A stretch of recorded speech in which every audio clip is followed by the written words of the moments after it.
Hey guys, so in this video I want to talk to you about the mind games that narcissists play. So number one, they're going to be very curious and supportive of you superficially because they want you to open up.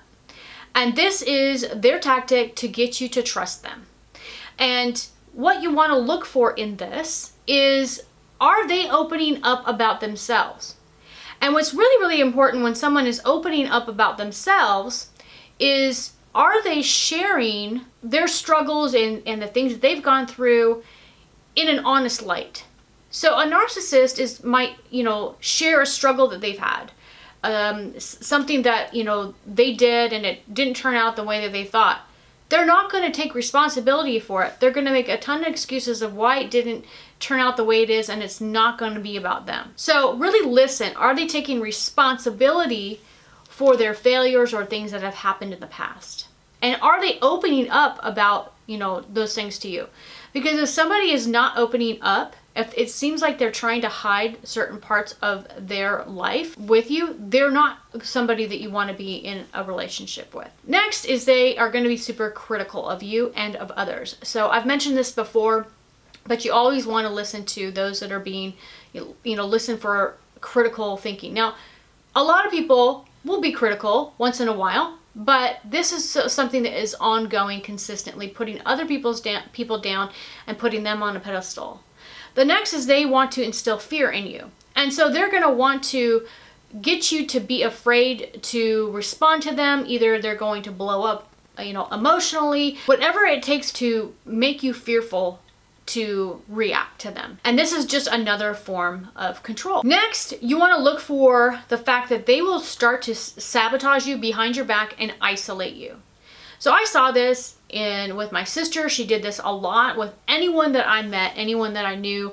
She would sabotage those relationships. She just wanted to be able to control me, period. I also saw this in a dating relationship that I was in at one point where I had all of these friends, all these people around me, and he just was like cutting them off, and making up all these excuses of why they were horrible and I shouldn't be around them. And this included my own family, when his family was just as equally toxic as mine, right?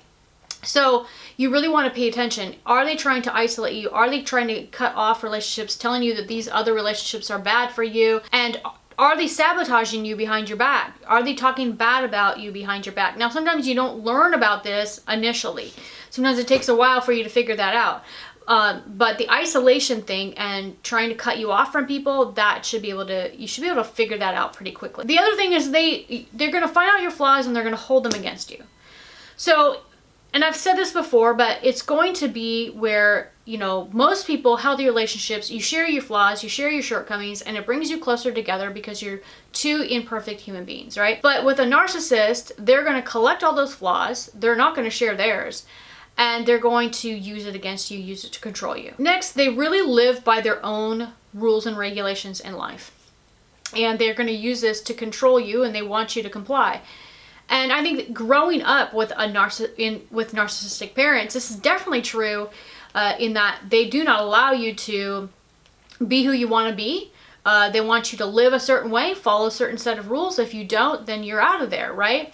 So you have to, then as an adult, learn what you believe and the things that you want to live by or you don't want to live by. And they will just, they want you to live up to a certain standard in their mind that they've made up. Now, at the root of all of this, again, is control. They want to control you. So the best way that you can respond is to hold your ground.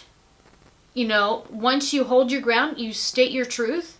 Let them know you don't have anything more to say if they want to try to argue with you. And, they're not going to like it, of course, but at the end of the day, you have to set your boundaries and you have to stick to those boundaries. If you don't, you're, going to be walked all over. And the other important thing is stay calm and don't give them a reaction.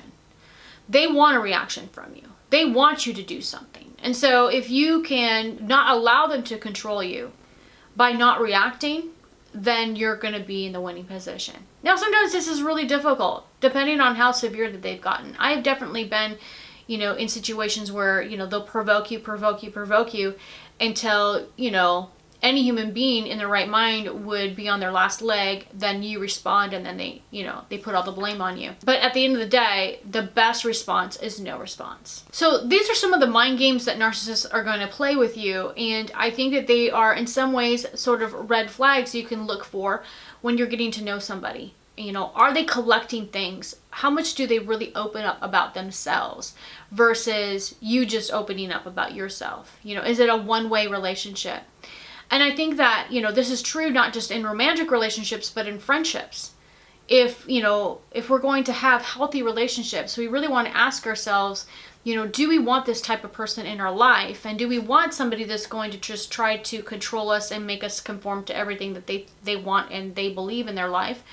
Or do we want somebody that's going to accept us for who we are as individuals and try to understand us, with empathy and compassion? As you build your relationships and you assess your relationships, make sure that they're not one-sided, even emotionally. A lot of people talk about things being one-sided as far as just people reaching out.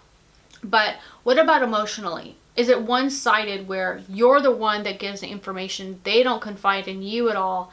And ask yourself, if they do confide in you, are they doing it to manipulate? Always ask yourself, what their motive is behind it. And I think that this is very, very important, especially for us that have survived narcissistic abuse, to be aware of, because it's not our common state of how we operate in life.